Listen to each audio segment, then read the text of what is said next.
നമസ്കാരം. നമ്മുടെ SCRT സീരീസിൽ നമ്മൾ ഇന്ന് 9ാം ക്ലാസ്സിലെ ബാക്കി വരുന്ന ബയോളജി പാർട്ട് നമ്മൾ പാർട്ട് 1 നമ്മൾ ചെയ്തായിരുന്നു ബയോളജിയിലുള്ളത്. ഇത് പാർട്ട് 2 ആണ്. ഇതോടുകൂടി നമ്മൾ എന്ത് ചെയ്യും, 9ാം ക്ലാസ്സിലെ ബയോളജി കഴിയുന്നതാണ്. അപ്പോൾ ഒന്നാമത്തെ ചോദ്യം, സസ്യങ്ങളിൽ ആഹാര സംവഹനം നടത്തുന്നത് ഏത് രൂപത്തിലാണ്? സസ്യങ്ങളിൽ ആഹാര സംവഹനം നടത്തുന്നത് ഏത് രൂപത്തിലാണ്? ഏതാ? സൂക്രോസ് ആണ്. ഓപ്ഷൻ സി, സൂക്രോസ് രൂപത്തിലാണ്. 2, സസ്യങ്ങളിലെ ആഹാര സംവഹനം നടക്കുന്നത് എവിടെ വെച്ചാണ്? സസ്യങ്ങളിലെ ആഹാര സംവഹനം നടക്കുന്നത് ഏതിലൂടെയാ?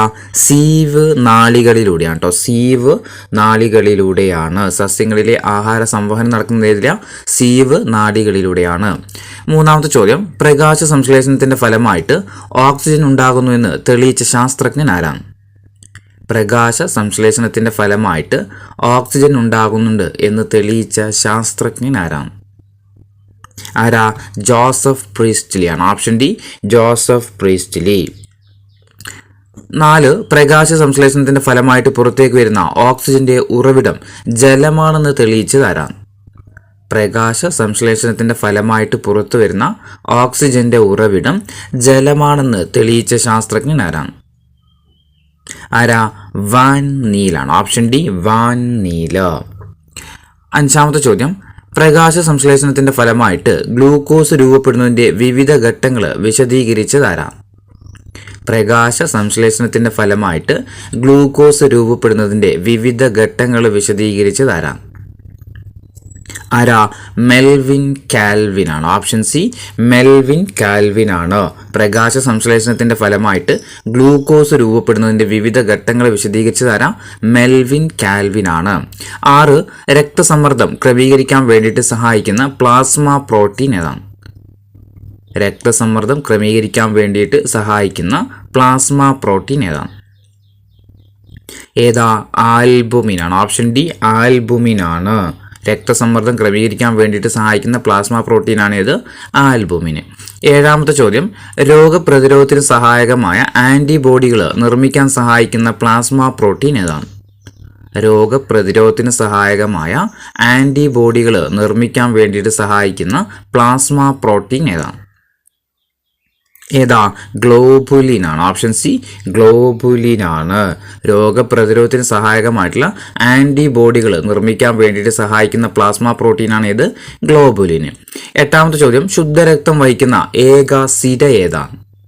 ശുദ്ധരക്തം വഹിക്കുന്ന ഏക സിര ഏതാ?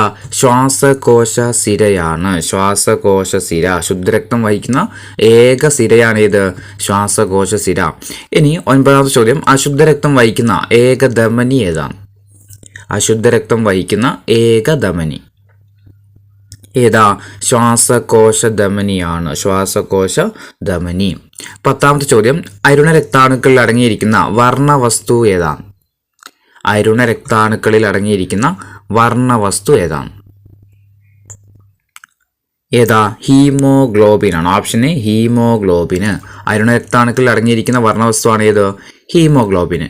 ഇനി 11ാമത്തെ ചോദ്യം, ഹീമോഗ്ലോബിനിൽ അടങ്ങിയിരിക്കുന്ന ലോഹം ഏതാണ്? ഹീമോഗ്ലോബിനിൽ അടങ്ങിയിരിക്കുന്ന ലോഹം ഏതാണ്? ഏതാ? ഇരുമ്പാണ് അല്ലെ? Option B, ഇരുമ്പാണ്. 12, അരുണരക്താണുക്കളുടെ ആയുർദൈർഘ്യം എത്ര ദിവസമാണ്? അരുണരക്താണുക്കളുടെ ആയുർദൈർഘ്യം എത്ര ദിവസം? 120 ഡേയ്സ് ആണ്. Option A, 120 days. 13, ഓക്സിജന്റെയും കാർബൺ ഡൈ ഓക്സൈഡിന്റെയും സംവഹനം ഏത് രക്താണുവിന്റെ ധർമ്മമാണ്? ഓക്സിജന്റെയും കാർബൺ ഡൈ ഓക്സൈഡിന്റെയും സംവഹനം ഏത് രക്താണുവിന്റെ ധർമ്മമാണ്? ഏതിൻ്റെതാ? അരുണരക്താണുവിൻ്റെ ആണ്. ഓപ്ഷൻ ഡി ആണ് അരുണരക്താണു. അപ്പോൾ ഓക്സിജന്റെയും കാർബൺ ഡൈ ഓക്സൈഡിന്റെയും സംവഹനം ഏത് രക്താണുവിന്റെ ധർമ്മം? അരുണരക്താണുവിന്റെ ധർമ്മമാണ്. ഇനി 14ാമത്തെ ചോദ്യം, ശരീരത്തിന് രോഗപ്രതിരോധ ശേഷി നൽകുന്ന രക്തകോശം ഏതാണ്? ശരീരത്തിന് രോഗപ്രതിരോധ ശേഷി നൽകുന്ന രക്തകോശം ഏതാ? ശ്വേതരക്താണു അല്ലെ? ശ്വേതരക്താണു. ഓപ്ഷൻ ഡി, ശ്വേതരക്താണു. ശരീരത്തിന് രോഗപ്രതിരോധ ശേഷി നൽകുന്ന രക്തകോശമാണ് ഏത്? ശ്വേതരക്താണു. 15, ഏറ്റവും ചെറിയ ശ്വേതരക്താണു ഏതാണ്? ഏറ്റവും ചെറിയ ശ്വേതരക്താണു ഏതാ? ലിംഫോസൈറ്റ് ആണ് കേട്ടോ. ലിംഫോസൈറ്റ്. Option C lymphocyte. ഏറ്റവും ചെറിയ ശ്വേതരക്താണുവാണ് ഇത്, ലിംഫോസൈറ്റ്. ഇനി 16, എയ്ഡ്സ് വൈറസ് ആക്രമിക്കുന്ന ശ്വേതരക്താണു ഏതാണ്? എയ്ഡ്സിന്റെ വൈറസുകൾ ആക്രമിക്കുന്ന ശ്വേതരക്താണു ഏതാ?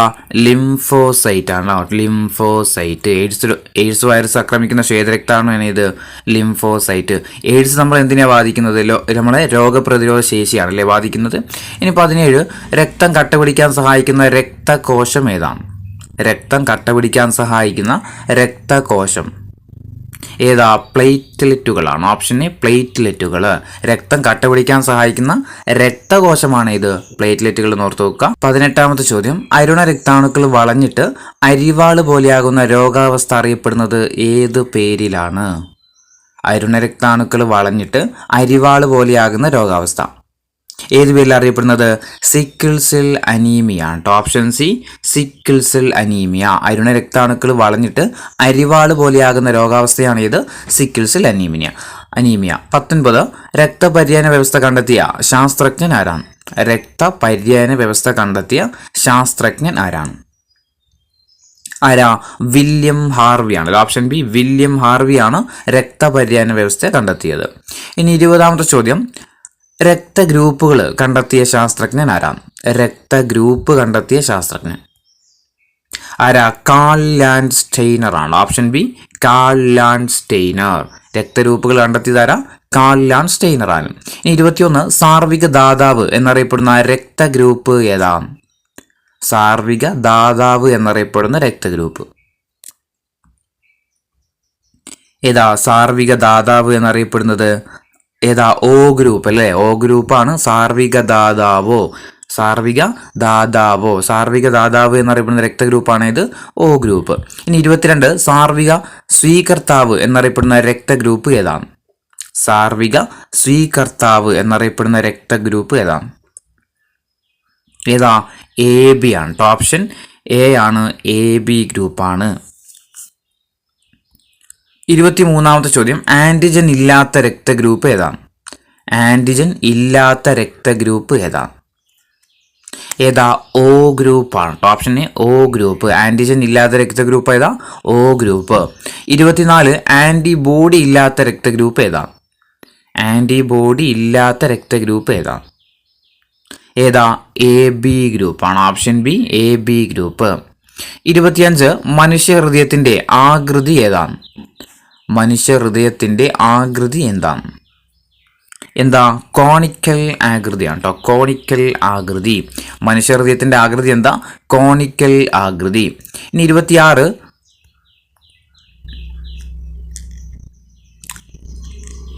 ഹൃദയമിടിക്കുമ്പോൾ സ്ഥലങ്ങൾക്കിടയിൽ ഉണ്ടായേക്കാവുന്ന ഘർഷണം കുറക്കുന്നതിന് വേണ്ടിയിട്ട് സഹായിക്കുന്ന ദ്രവം ഏതാണ്?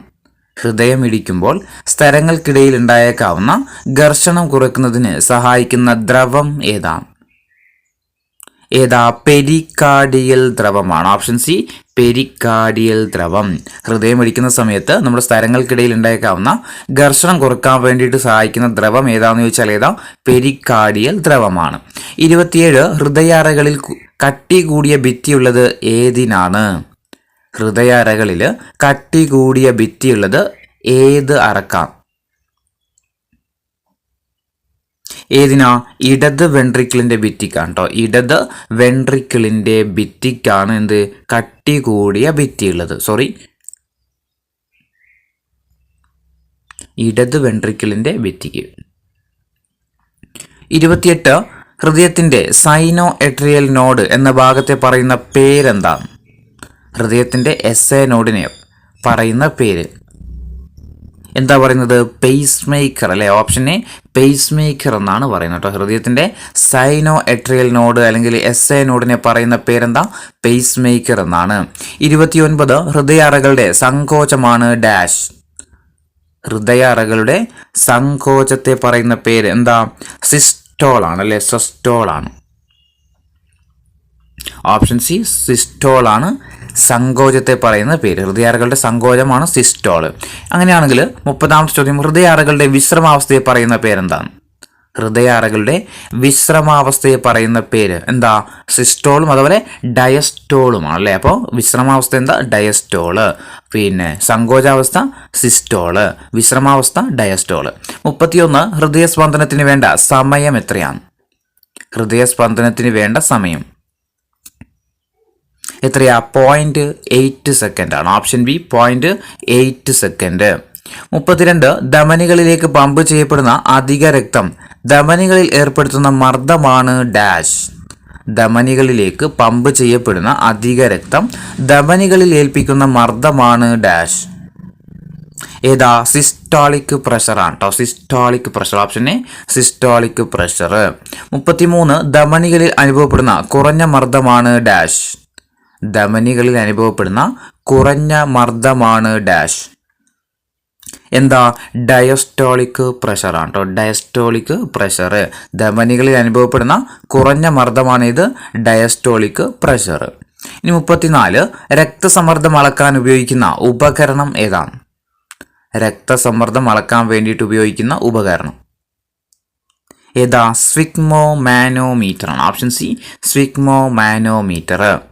35 ഉപാപചയ പ്രവർത്തനങ്ങളുടെ കേന്ദ്രമാണ് ഡാഷ്. ഉപാപചയ പ്രവർത്തനങ്ങളുടെ കേന്ദ്രമാണ് ഡാഷ്. ഏതാ? കരളാണ് അല്ലെ. കരള്. ഉപാപചയ പ്രവർത്തനങ്ങളുടെ കേന്ദ്രമാണ് ഇത്, കരള്. 36 ധമനി ഭിത്തികളിൽ കൊഴുപ്പ് അടിഞ്ഞുകൂടുന്ന അവസ്ഥയെ പറയുന്ന പേര്. ധമനി ഭിത്തികളിൽ കൊഴുപ്പ് അടിഞ്ഞുകൂടുന്ന അവസ്ഥ എന്താ? അതിറോസ്ക്ലീറോസിസ് ആണ് കേട്ടോ. അതിറോസ്ക്ലീറോസിസ്. ധമനി ഭിത്തികളിൽ കൊഴുപ്പ് അടിഞ്ഞുകൂടുന്ന അവസ്ഥയാണ് ഏത്? അതിറോസ്ക്ലീറോസിസ്. 37 സസ്യങ്ങളിൽ ആഹാര സംവാഹനം നടക്കുന്നത് ഏത് വഴിയാണ്? സസ്യങ്ങളിൽ ആഹാര സംവാഹനം നടക്കുന്നത് ഏത് വഴിയാണ്? ഏതാ? സീവ് നാളിയിലൂടെയാണ് അല്ലേ. Option C sieve നാളികയിലൂടെയാണ്. 38 ആരോഗ്യമുള്ള പുരുഷനിൽ ഹീമോഗ്ലോബിന്റെ അളവ് എത്രയാണ്? ആരോഗ്യമുള്ള പുരുഷനിൽ ഹീമോഗ്ലോബിന്റെ അളവ് എത്രയാണ്? എത്രയാ? 15 ഗ്രാം പെർ മില്ലി ആണ് കേട്ടോ. 15 ഗ്രാം പെർ മില്ലി.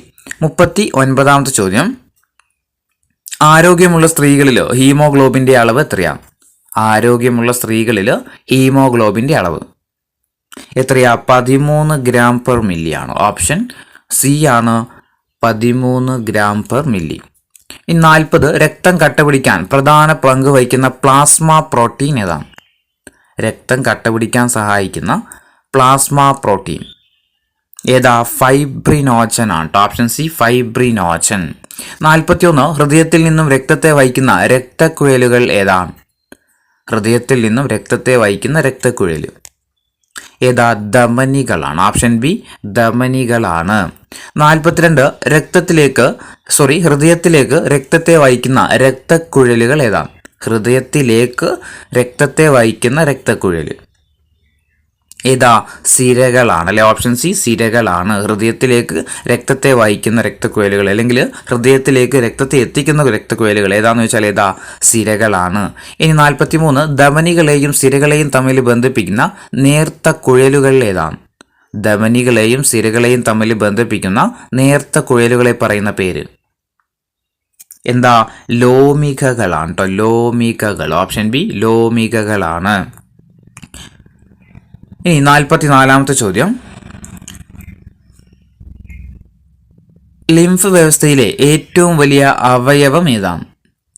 ലിംഫ് വ്യവസ്ഥയിലെ ഏറ്റവും വലിയ അവയവം ഏതാ? പ്ലീഹയാണ്. ഓപ്ഷൻ ഡി പ്ലീഹയാണ്. ലിംഫ് വ്യവസ്ഥയിലെ ഏറ്റവും വലിയ അവയവം ഏതാണെന്ന് വെച്ചാൽ ഏതാ? പ്ലീഹയാണ്. 45 ശരീരത്തിലെ രക്തബാങ്ക് എന്നറിയപ്പെടുന്ന അവയവം ഏതാണ്? ശരീരത്തിലെ രക്തബാങ്ക് എന്നറിയപ്പെടുന്ന അവയവം ഏതാ? പ്ലീഹ തന്നെയാണ്. ഓപ്ഷൻ ബി പ്ലീഹയാണ്. ശരീരത്തിലെ രക്തബാങ്ക് എന്നറിയപ്പെടുന്ന ഏതാ? പ്ലീഹയാണ്. പിന്നെ 46 തുറന്ന രക്തപര്യനം നടക്കുന്ന ജീവികൾ ഏതൊക്കെയാണ്? താഴെ തന്നിരിക്കുന്നതിൽ തുറന്ന രക്തപര്യനം നടക്കുന്ന ജീവികൾ ഏതൊക്കെയാണ്? പാറ്റ, ചിലന്തിയാണ്. പാറ്റയും ചിലന്തിയുമാണ് തുറന്ന രക്തപര്യനം നടക്കുന്ന ജീവികളാണ് ഏതൊക്കെ? പാറ്റയും ചിലന്തിയും. 47 എംഫിസിമ രോഗം ഏത് അവയവുമായി ബന്ധപ്പെട്ടിരിക്കുന്നു? എംഫിസിമ രോഗം ഏത് അവയവുമായിട്ട് ബന്ധപ്പെട്ടതാണ്? ഏതാ? ശ്വാസകോശം അല്ലെ. ഓപ്ഷൻ എ ശ്വാസകോശം. 48ാമത്തെ ചോദ്യം, ഹീമോസയാനിൽ അടങ്ങിയിരിക്കുന്ന ലോഹം ഏതാണ്? ഹീമോസയാനിൽ അടങ്ങിയിരിക്കുന്ന ലോഹം ഏതാണ്? ഏതാ? ചെമ്പാണ്. ഓപ്ഷൻ ഡി ചെമ്പ്. ഹീമോസയാനിൽ അടങ്ങിയിരിക്കുന്ന ലോഹമാണ് ഇത്? ചെമ്പ്. 49 ആന്റിബോഡികൾ നിർമ്മിക്കാൻ വേണ്ടി സഹായിക്കുന്ന പ്ലാസ്മ പ്രോട്ടീൻ ഏതാണ്? ആന്റിബോഡികൾ നിർമ്മിക്കാൻ വേണ്ടിയിട്ട് സഹായിക്കുന്ന പ്ലാസ്മ പ്രോട്ടീൻ ഏതാണ്? ഏതാ? ഗ്ലോബുലിൻ ആണ്. ഓപ്ഷൻ ബി ഗ്ലോബുലിന്. ആന്റിബോഡികൾ നിർമ്മിക്കാൻ വേണ്ടിയിട്ട് സഹായിക്കുന്ന പ്ലാസ്മ പ്രോട്ടീനാണ് ഇത് ഗ്ലോബുലിന്. ഇനി 50ാമത്തെ ചോദ്യം, കോശങ്ങളിൽ വെച്ച് ദഹിച്ച ആഹാരം ഓക്സിജനുമായിട്ട് ചേർന്ന് ഊർജം സ്വതന്ത്രമാകുന്ന പ്രക്രിയയെ പറയുന്ന പേരെന്താണ്? കോശങ്ങളിൽ വെച്ച് ദഹിച്ച ആഹാരം ഓക്സിജനുമായിട്ട് ചേർന്ന് ഊർജം സ്വതന്ത്രമാകുന്ന പ്രക്രിയയെ പറയുന്ന പേര് എന്താ? കോശ ശ്വസനമാണ്. ഓപ്ഷൻ എ കോശ ശ്വസനം. 51 അരുണ രക്താണുക്കളുടെ ശവപ്പറമ്പ് എന്നറിയപ്പെടുന്ന അവയവം ഏതാ? അരുണ രക്താണുക്കളുടെ ശവപ്പറമ്പ് എന്നറിയപ്പെടുന്ന അവയവം ഏതാ? പ്ലീഹയാണ് അല്ലെ. ഓപ്ഷൻ സി പ്ലീഹയാണ്. അരുണ രക്താണുക്കളുടെ ശവപ്പറമ്പ് എന്നറിയപ്പെടുന്ന അവയവം ഏതാ? പ്ലീഹയാണ്. ശരീരത്തിലെ ബ്ലഡ് ബാങ്ക് എന്നറിയപ്പെടുന്നത് പ്ലീഹയാണ്. ഇനി 52 അരുണ രക്താണുക്കളുടെ വളർച്ചയ്ക്ക് ആവശ്യമായ ജീവകം ഏതാണ്? അരുണ രക്താണുക്കളുടെ വളർച്ചയ്ക്ക് ആവശ്യമായ ജീവകം ഏതാ? ജീവകം B12 ആണ്. ഓപ്ഷൻ എ ജീവകം B12. 53 ഹീമോഗ്ലോബിന്റെ നിർമ്മാണത്തിന് ആവശ്യമായ പ്രധാന ഘടകം ഏതാണ്? ഹീമോഗ്ലോബിന്റെ നിർമ്മാണത്തിന് ആവശ്യമായ പ്രധാന ഘടകം ഏതാ? ഇരുമ്പ് തന്മാത്രകളാണ്. ഓപ്ഷൻ ഡി ഇരുമ്പ് തന്മാത്രകൾ. ഹീമോഗ്ലോബിന്റെ നിർമ്മാണത്തിന് ആവശ്യമായ പ്രധാന ഘടകം എന്താണെന്ന് വെച്ചാൽ ഏതാ? ഇരുമ്പ് തന്മാത്രകളാണ്. 54 ആരോഗ്യമുള്ള ഒരു പുരുഷന്റെ 100 മില്ലി ലിറ്റർ രക്തത്തിൽ കാണുന്ന ഹീമോഗ്ലോബിന്റെ അളവ് എത്രയാണ്? ആരോഗ്യമുള്ള ഒരു പുരുഷന്റെ 100 മില്ലി രക്തം എടുത്തു കഴിഞ്ഞാൽ അതിൽ കാണുന്ന ഹീമോഗ്ലോബിന്റെ അളവ് എത്രയാണ്? എത്രയായിരിക്കും? ശരാശരി 15 ഗ്രാം ആയിരിക്കും. ഓപ്ഷൻ ഡി ശരാശരി 15 ഗ്രാം ആയിരിക്കും. 55ാമത്തെ ചോദ്യം, രക്തത്തിൽ ഹീമോഗ്ലോബിന്റെ അളവ് കുറയുന്ന അവസ്ഥയെ പറയുന്ന പേരെന്താണ്?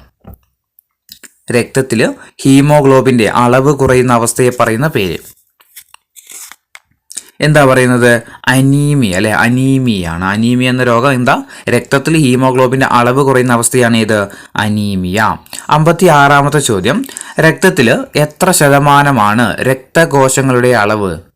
രക്തത്തിൽ എത്ര ശതമാനമാണ് രക്തകോശങ്ങളുടെ അളവ്? എത്രയാ? 45% അല്ലെ. 45%. രക്തത്തിൽ എത്ര ശതമാനം? 45% എന്താണ്? നമ്മുടെ രക്തകോശങ്ങളാണ്. അങ്ങനെയാണെങ്കിൽ രക്തത്തിലെ പ്ലാസ്മയുടെ അളവ് എത്രയായിരിക്കും? 45 പോയി കഴിഞ്ഞാൽ ബാക്കി 55% ഏതാണ്? രക്തത്തിലെ പ്ലാസ്മയാണ്. അപ്പോൾ രക്തത്തിലെ രക്തകോശങ്ങളുടെ അളവ് എത്രയാണെന്ന് ചോദിച്ചാൽ 45ഉം ബാക്കി വരുന്ന 55% എന്താ? പ്ലാസ്മയുമാണ്. ഇനി 58ാമത്തെ ചോദ്യം, രക്തകോശങ്ങൾ കാണപ്പെടുന്നത് എവിടെയാണ്? രക്തകോശങ്ങൾ കാണപ്പെടുന്നത് എവിടെയാണ്? എവിടെയാ? പ്ലാസ്മയിലാണ് കേട്ടോ. പ്ലാസ്മയിലാണ് രക്തകോശങ്ങൾ കാണപ്പെടുന്നത്. 59ാമത്തെ ചോദ്യം, പ്ലാസ്മയുടെ നിറം എന്താണ്? പ്ലാസ്മയുടെ നിറം എന്താണ്? എന്താ? ഇളം മഞ്ഞയാണ്. ഓപ്ഷൻ എ ഇളം മഞ്ഞയാണ് പ്ലാസ്മയുടെ നിറം. ഇനി 60ാമത്തെ ചോദ്യം, ദഹനഫലമായി ഉണ്ടാകുന്ന ഗ്ലൂക്കോസ്, അമിനോ ആസിഡുകൾ, ഫാറ്റി ആസിഡ്, ഗ്ലിസറോള് തുടങ്ങിയ ഘടകങ്ങൾ കോശത്തിലെത്തുന്നത് ഏത് വഴിയാണ്? നമ്മുടെ ആഹാരം ദഹിച്ചാലുണ്ടാകുന്ന ഗ്ലൂക്കോസ്, അതുപോലെ amino acid, fatty acid, glycerol തുടങ്ങിയവ ലഘു ഘടകങ്ങളായിട്ട് കോശത്തിലെത്തുന്നത് ഏത് വഴിയിലൂടെയാണ്? എങ്ങനെയെത്തുന്നത്? പ്ലാസ്മയിലൂടെയാണ്. Option D പ്ലാസ്മയിലൂടെയാണ്. അപ്പോൾ നമ്മൾ കഴിക്കുന്ന ആഹാരം ദഹിക്കുമല്ലേ. ദഹിച്ചിട്ടുണ്ടാകുന്ന അതിൻ്റെ ഉൽപ്പന്നങ്ങളാണ് ഇതൊക്കെ. ഗ്ലൂക്കോസ്, അതുപോലെ amino acid, fatty acid, glycerol. ഇതൊക്കെ നമ്മുടെ കോശത്തിലെത്തുന്നത് എങ്ങനെയാണെന്ന് വെച്ച് കഴിഞ്ഞാൽ അത് പ്ലാസ്മയിലൂടെയാണ് എന്ത് ചെയ്യുന്നത്? നമ്മുടെ കോശങ്ങളിൽ എത്തുന്നത്. ഇനി 61 പ്ലാസ്മയിലെ ജലത്തിൻ്റെ അളവ് എത്ര ശതമാനമാണ്? പ്ലാസ്മയിലെ ജലത്തിൻ്റെ അളവ് എത്ര ശതമാനമാണ്? എത്ര ശതമാനം? 90 മുതൽ 92% എന്ത് തന്നെയാണ്? ജലമാണ്. പ്ലാസ്മയിൽ 90 മുതൽ 92% എന്താണ്? ജലമാണ്. ഇനി 62ാമത്തെ ചോദ്യം, പ്ലാസ്മയിലെ പ്രോട്ടീനുകളുടെ അളവ് എത്രയാണ്? പ്ലാസ്മയിലെ പ്രോട്ടീനുകളുടെ അളവ് എത്രയാണ്? എത്രയാ 7 മുതൽ 8% വരെ എന്താണ് പ്രോട്ടീനുകളാണ്. ഇനി 63 രക്തസമ്മർദ്ദം ക്രമീകരിക്കുന്ന പ്ലാസ്മ പ്രോട്ടീൻ ഏതാണ്? രക്തസമ്മർദ്ദം ക്രമീകരിക്കുന്ന പ്ലാസ്മ പ്രോട്ടീൻ ഏതാ? ആൽബുമിൻ ആണ് അല്ലെ, ആൽബുമിൻ ആണ്. ഓപ്ഷൻ എ ആൽബുമിൻ ആണ് രക്തസമ്മർദ്ദം ക്രമീകരിക്കുന്ന പ്ലാസ്മ പ്രോട്ടീന്. 64 രോഗപ്രതിരോധത്തിന് സഹായിക്കുന്ന പ്ലാസ്മ പ്രോട്ടീൻ ഏതാണ്? രോഗപ്രതിരോധത്തിന് സഹായിക്കുന്ന പ്ലാസ്മ പ്രോട്ടീൻ ഏതാ? രോഗപ്രതിരോധത്തിന് സഹായിക്കുന്നത് ഗ്ലോബുലിൻ ആണ് അല്ലെ, ഗ്ലോബുലിൻ ആണ്. ഓപ്ഷൻ ഡി ആണ് ഗ്ലോബുലിൻ. 65 രക്തം കട്ടപിടിക്കുന്നതിൽ പ്രധാന പങ്ക് വഹിക്കുന്ന പ്ലാസ്മ പ്രോട്ടീൻ ഏതാണ്? രക്തം കട്ടപിടിക്കുന്നതിൽ പ്രധാന പങ്ക് വഹിക്കുന്ന പ്ലാസ്മ പ്രോട്ടീൻ ഏതാ? ഫൈബ്രിനോജൻ ആണ്. Option A fibrinogen. 66 ലോക ഹൃദയ ദിനമായിട്ട് ആചരിക്കുന്ന ദിവസം ഏതാണ്? ലോക ഹൃദയ ദിനമായിട്ട് ആചരിക്കുന്ന ദിവസം എന്നാ സെപ്റ്റംബർ 29 അല്ലെ, സെപ്റ്റംബർ 29 ലോക ഹൃദയ ദിനമായിട്ടെന്നാ സെപ്റ്റംബർ 29. 67 ഔരസാശയത്തിൽ മാറലിന് പിറകിലായിട്ട് 2 ശ്വാസകോശങ്ങളുടെയും നടുവിൽ ഇടതുവശത്തേക്ക് അല്പം ചെരിഞ്ഞ് സ്ഥിതി ചെയ്യുന്ന അവയവമാണ് ഡാഷ്. ഔരസാശയത്തിന് മാറലിന് പിറകിലായിട്ട് 2 ശ്വാസകോശങ്ങളുടെയും നടുവിൽ ഇടതുവശത്തേക്ക് അല്പം ചെരിഞ്ഞ് സ്ഥിതി ചെയ്യുന്ന ഒരവയവം ഏതാണ്? ഏതാ? ഹൃദയമാണ് കേട്ടോ. ഹൃദയത്തിന്റെ സ്ഥാനമാണ് പറഞ്ഞിരിക്കുന്നത് കേട്ടോ. അപ്പോൾ ഹൃദയം എങ്ങനെയാണ് സ്ഥിതി ചെയ്യുന്നത്? ഔരസാശയത്തിന് മാറലിന് പിറകിലായിട്ട് 2 ശ്വാസകോശങ്ങളുടെയും നടുവിൽ ഇടതുവശത്തേക്ക് അല്പം ചെരിഞ്ഞ് സ്ഥിതി ചെയ്യുന്ന അവയവമാണ് ഏത്? ഹൃദയം എന്ന് പറയുന്നത്. ഇനി 68 ചോദ്യം, ഹൃദയത്തെ ആവരണം ചെയ്ത് കാണുന്ന ഇരട്ട സ്തരമാണ് ഡാഷ്. ഹൃദയത്തെ ആവരണം ചെയ്ത് കാണുന്ന ഇരട്ട സ്തരമാണ് ഡാഷ്. ഏതാ? പെരികാർഡിയമാണ്. Option B pericardium. 69 ഹൃദയമിടിക്കുമ്പോൾ ഹൃദയത്തെ ആവരണം ചെയ്തിരിക്കുന്ന ഇരട്ട സ്തരങ്ങൾക്കിടയിൽ ഉണ്ടായേക്കാവുന്ന ഘർഷണം കുറക്കാൻ ഉപയോഗിക്കുന്ന ദ്രവം ഏതാ? നമ്മൾ പറഞ്ഞായിരുന്നു, ഏതായിരുന്നു? പെരികാർഡിയൽ ദ്രവമാണ്. 70 ഹൃദയത്തിന്റെ സങ്കോച വികാസങ്ങൾക്ക് തുടക്കം കുറിക്കുന്നതും സ്പന്ദന നിരക്ക് നിയന്ത്രിക്കുന്നതുമായ ഭാഗം ഏതാണ്? ഹൃദയത്തിന്റെ സങ്കോച വികാസങ്ങൾക്ക് തുടക്കം കുറിക്കുന്നതും സ്പന്ദന നിരക്ക് നിയന്ത്രിക്കുന്നതുമായ ഭാഗം ഏതാണ്? ഏതാ? സൈനോ എട്രിയൽ നോഡാണ്. എസ് എ നോഡ് കേട്ടോ, എസ് എ നോഡ്. ഹൃദയത്തിന്റെ സങ്കോച വികാസങ്ങൾക്ക് തുടക്കം കുറിക്കുന്നതും സ്പന്ദന നിരക്ക് നിയന്ത്രിക്കുന്നതുമായ ഭാഗമാണിത്, സൈനോ എട്രിയൽ നോഡ്. 71 ഹൃദയത്തിൽ എസ് എ നോഡിന്റെ സ്ഥാനം എവിടെയാണ്? ഹൃദയത്തിൽ സൈനോ എട്രിയൽ നോഡിന്റെ സ്ഥാനം എവിടെയാണ്? എവിടെയായിട്ടാ സ്ഥിതി ചെയ്യുന്നത് സൈനോ എട്രിയൽ നോഡ്? വലത് ഏട്രിയത്തിന്റെ ഭിത്തിയിലാണ് കേട്ടോ. വലത് ഏട്രിയത്തിന്റെ ഭിത്തിയിലാണ്. വലത് ഏട്രിയത്തിന്റെ ഭിത്തിയിലാണ് ഏത് സ്ഥിതി ചെയ്യുന്നത്? സൈനോ എട്രിയൽ നോഡ് സ്ഥിതി ചെയ്യുന്നത്. ഇനി 72 കൃത്രിമ പേസ് മേക്കർ കണ്ടെത്തിയതാരാം? കൃത്രിമ പേസ് മേക്കർ കണ്ടെത്തിയതാരാം? ആരാ?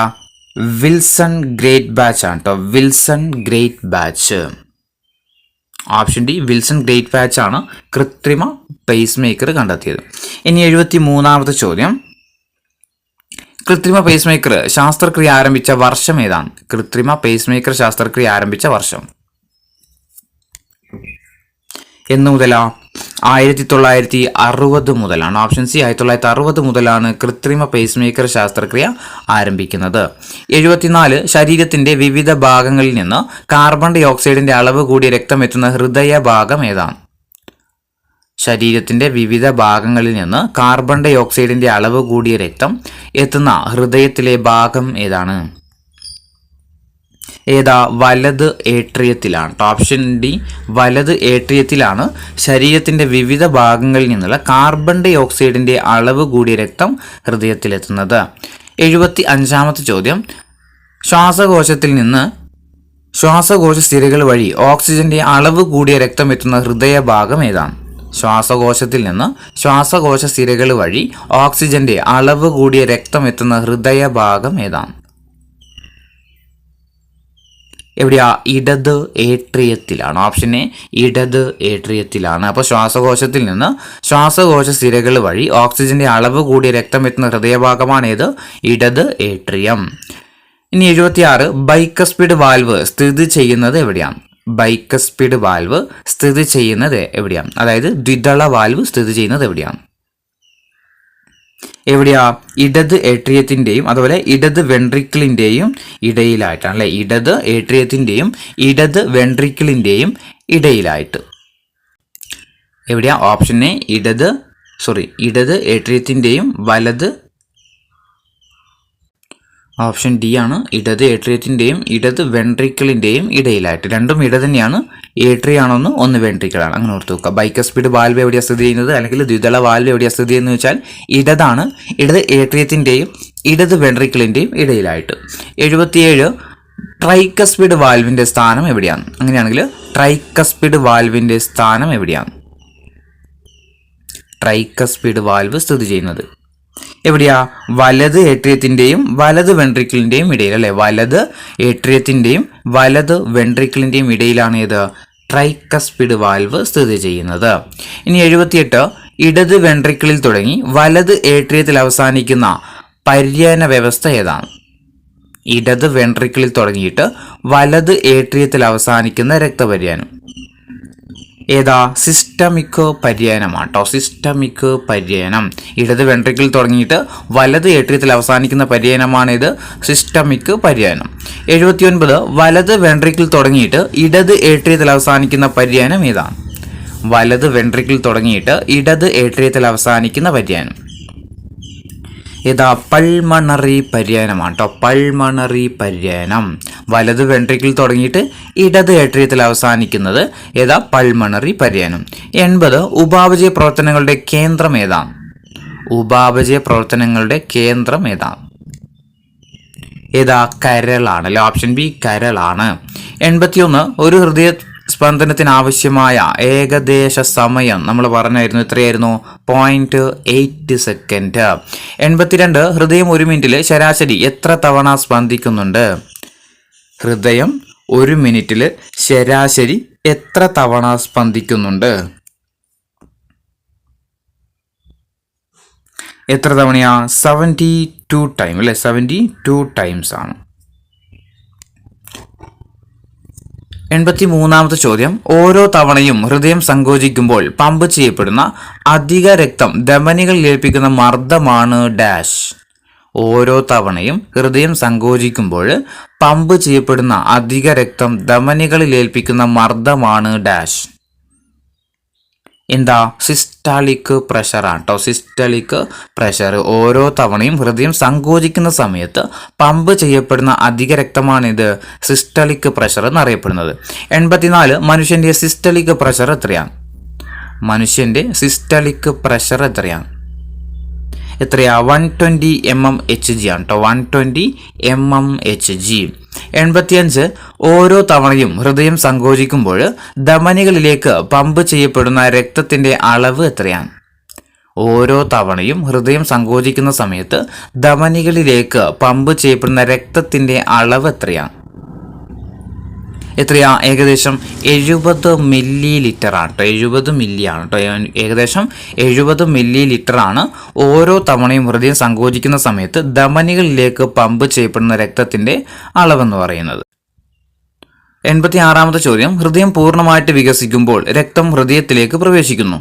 ഈ അവസരത്തിൽ ധമനികളിൽ അനുഭവപ്പെടുന്ന കുറഞ്ഞ മർദ്ദമാണ് ഡാഷ്. ഹൃദയം പൂർണ്ണമായിട്ട് വികസിക്കുമ്പോൾ രക്തം ഹൃദയത്തിലേക്ക് പ്രവേശിക്കുന്നുണ്ട്. ഈ അവസരത്തിൽ ധമനികളിൽ അനുഭവപ്പെടുന്ന കുറഞ്ഞ മർദ്ദത്തെ പറയുന്ന പേരെന്താണ്? എന്താ? ഡയസ്റ്റളിക് പ്രഷർ ആണ്. Option B diastolic pressure. 87, മനുഷ്യന്റെ ഡയസ്റ്റളിക് പ്രഷർ എത്രയാണ്? മനുഷ്യന്റെ ഡയസ്റ്റളിക് പ്രഷർ എത്രയാണ്? 80 mmHg ആണ് അല്ലേ. 80 mmHg. 88, രക്തസമ്മർദ്ദം അളക്കാൻ ഉപയോഗിക്കുന്ന ഉപകരണം ഏതാണ്? രക്തസമ്മർദ്ദം അളക്കാൻ ഉപയോഗിക്കുന്ന ഉപകരണം ഏതാ? സ്ഫിഗ്മോ മാനോമീറ്റർ ആണ്. Option D sphygmomanometer. 89, മനുഷ്യനിലെ സാധാരണ രക്തസമ്മർദ്ദ നിരക്ക് എത്രയാണ്? 89ാമത്തെ ചോദ്യം, മനുഷ്യനിലെ സാധാരണ രക്തസമ്മർദ്ദ നിരക്ക് എത്രയാണ്? 120/80 mmHg ആണ്. ഓപ്ഷൻ എ ആണ് ആൻസർ.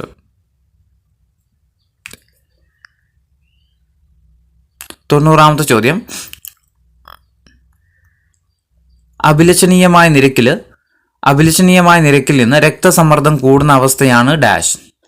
അഭിലഷണീയമായ നിരക്കിൽ നിന്ന് രക്തസമ്മർദ്ദം കൂടുന്ന അവസ്ഥയാണ് ഡാഷ്. ഏതാ? അതിരക്തസമ്മർദ്ദമാണ്. Option C അതിരക്തസമ്മർദ്ദം. അഭിലഷണീയമായ നിരക്കിൽ നിന്ന് രക്തസമ്മർദ്ദം കൂടുന്ന അവസ്ഥയാണ് ഏത്? അതിരക്തസമ്മർദ്ദം. 91, അഭിലഷണീയമായ നിരക്കിൽ നിന്ന് രക്തസമ്മർദ്ദം കുറയുന്ന അവസ്ഥയാണ് ഡാഷ്. അഭിലഷണീയമായ നിരക്കിൽ നിന്ന് രക്തസമ്മർദ്ദം കുറയുന്ന അവസ്ഥയാണ് ഡാഷ്. ഏതാ? ഹൈപ്പോടെൻഷൻ ആണ് കേട്ടോ. ഹൈപ്പോടെൻഷൻ. Option C hypotension. 92ാമത്തെ ചോദ്യം, ലോമികകളിലൂടെ രക്തം പ്രവഹിക്കുമ്പോൾ ലോമിക ഭിത്തിയിലെ ചെറു സുഷിരങ്ങളിലൂടെ രക്തത്തിലെ ദ്രാവക ഭാഗം കോശാന്തര സ്ഥലത്തേക്ക് ഊറിയിറങ്ങി കോശാന്തര സ്ഥലത്ത് രൂപപ്പെടുന്ന ദ്രാവക ഭാഗമാണ് ഡാഷ്. ലോമികകളിലൂടെ രക്തം പ്രവഹിക്കുമ്പോൾ ലോമിക ഭിത്തിയിലെ ചെറു സുഷിരങ്ങളിലൂടെ രക്തത്തിലെ ദ്രാവക ഭാഗം കോശാന്തര സ്ഥലത്തേക്ക് ഊറിയിറങ്ങിയിട്ട് കോശാന്തര സ്ഥലത്ത് രൂപപ്പെടുന്ന ഒരു ദ്രാവക ഭാഗത്തെ പറയുന്ന പേര് എന്താ പറയുന്നത്? അതാണ് ടിഷ്യൂ ദ്രവം എന്ന് പറയുന്നത് കേട്ടോ. ടിഷ്യൂ ദ്രവം. 93, രോഗപ്രതിരോധ വ്യവസ്ഥയിലെ ഏറ്റവും വലിയ അവയവം ഏതാണ്? രോഗപ്രതിരോധ വ്യവസ്ഥയിലെ ഏറ്റവും വലിയ അവയവം ഏതാണ്? ഏതാ? പ്ലീഹയാണ്. Option D പ്ലീഹയാണ്. 94, ശരീരത്തിലെ ആയുധപുര അല്ലെങ്കിൽ പട്ടാള ക്യാമ്പ് എന്നൊക്കെ അറിയപ്പെടുന്ന അവയവം ഏതാണ്? ശരീരത്തിലെ ആയുധപുര അല്ലെങ്കിൽ പട്ടാള ക്യാമ്പ് എന്നൊക്കെ അറിയപ്പെടുന്ന അവയവം ഏതാണ്? ഏതാ? പ്ലീഹ തന്നെയാണ്. Option D പ്ലീഹയാണ്. 95, രക്തത്തിലെ പ്രായമേറിയതും കേടായതുമായ അരുണ രക്താണുക്കളെ അരിച്ച് നീക്കം ചെയ്യുകയും അവയിലെ ഇരുമ്പ് പോലുള്ള പുനരുപയോഗിക്കാൻ കഴിയുന്ന ഘടകങ്ങളെ സംരക്ഷിക്കുകയും ചെയ്യുന്ന പ്ലീഹയിലെ കലകളാണ് ഡാഷ്. രക്തത്തിലെ പ്രായമേറിയതും കേടായതുമായ അരുണ രക്താണുക്കളെ അരിച്ച് നീക്കം ചെയ്തിട്ട് അവയിൽ ഇരുമ്പ് പോലുള്ള പുനരുപയോഗിക്കാൻ സാധിക്കുന്നതായിട്ടുള്ള ഘടകങ്ങളെ സംരക്ഷിച്ചു വെക്കും. ഇത് പ്ലീഹയിലെ ഏത് കലകളുടെ ധർമ്മമാണ്? ഏതാ? ചുവന്ന പൾപ്പ് കലകളാണ് കേട്ടോ. ചുവന്ന പൾപ്പ് കലകള്. 96, നായയിൽ നിന്ന് ഹൃദയം മാറ്റിവെക്കൽ ശസ്ത്രക്രിയക്ക് തുടക്കം കുറിച്ചത് എന്നാണ്? നായയിൽ ഹൃദയം മാറ്റിവെച്ചുകൊണ്ട് ഹൃദയം മാറ്റിവെക്കൽ ശസ്ത്രക്രിയക്ക് തുടക്കം കുറിച്ച വർഷം ഏതാണ്? ഏതാ? 1946 മുതലാണ്. 97, നായയിൽ ഹൃദയം മാറ്റിവെക്കുന്നതിന് നേതൃത്വം നൽകിയ റഷ്യൻ ശാസ്ത്രജ്ഞൻ ആരാണ്? നായയിൽ ഹൃദയം മാറ്റിവെക്കുന്നതിന് നേതൃത്വം നൽകിയ റഷ്യൻ ശാസ്ത്രജ്ഞൻ ആരാണ്? ആരായിരുന്നു? ഡോക്ടർ ഡെമിക്കോവ് ആണ് അല്ലേ? Option D Demikhov. ഡോഗിൽ ഡെമിക്കോവ്. Doctor Demikhov. 98, മനുഷ്യനിൽ ആദ്യമായിട്ട് വിജയകരമായിട്ട് ഹൃദയം മാറ്റിവെക്കൽ ശസ്ത്രക്രിയ നടത്തിയ ഡോക്ടർ ആരാണ്? മനുഷ്യനിൽ ആദ്യമായിട്ട് വിജയകരമായി ഹൃദയം മാറ്റിവെക്കൽ ശസ്ത്രക്രിയ നടത്തിയ ഡോക്ടർ ആരാ? ക്രിസ്ത്യൻ ബർണാഡ് ആണ്. Option D Christian Bernard. 99, മനുഷ്യനിൽ ആദ്യമായിട്ട് വിജയകരമായി ഹൃദയം മാറ്റിവെക്കൽ ശസ്ത്രക്രിയ നടന്നത് എവിടെയാണ്? മനുഷ്യനിൽ ആദ്യമായിട്ട് വിജയകരമായി ഹൃദയം മാറ്റിവെക്കൽ ശസ്ത്രക്രിയ നടന്നത് എവിടെയാണ്? 1967 ദക്ഷിണാഫ്രിക്കയിലാണ്. ഓപ്ഷൻ ബി 1967 ദക്ഷിണാഫ്രിക്ക. 100, ഇന്ത്യയിലെ ആദ്യത്തെ ഹൃദയം മാറ്റിവെക്കൽ ശസ്ത്രക്രിയക്ക് നേതൃത്വം നൽകിയ ഡോക്ടർ ആരാണ്? ഇന്ത്യയിലെ ആദ്യത്തെ ഹൃദയം മാറ്റിവെക്കൽ ശസ്ത്രക്രിയക്ക് നേതൃത്വം നൽകിയ ഡോക്ടർ ആരാണ്? ആരായിരുന്നു? ഡോക്ടർ വേണുഗോപാലാണ് കേട്ടോ. ഡോക്ടർ വേണുഗോപാല്.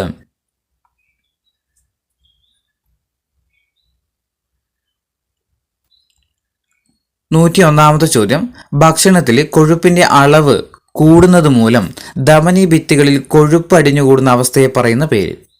ഭക്ഷണത്തിൽ കൊഴുപ്പിന്റെ അളവ് കൂടുന്നത് മൂലം ധമനി ഭിത്തികളിൽ കൊഴുപ്പ് അടിഞ്ഞുകൂടുന്ന അവസ്ഥയാണ് ഡാഷ്.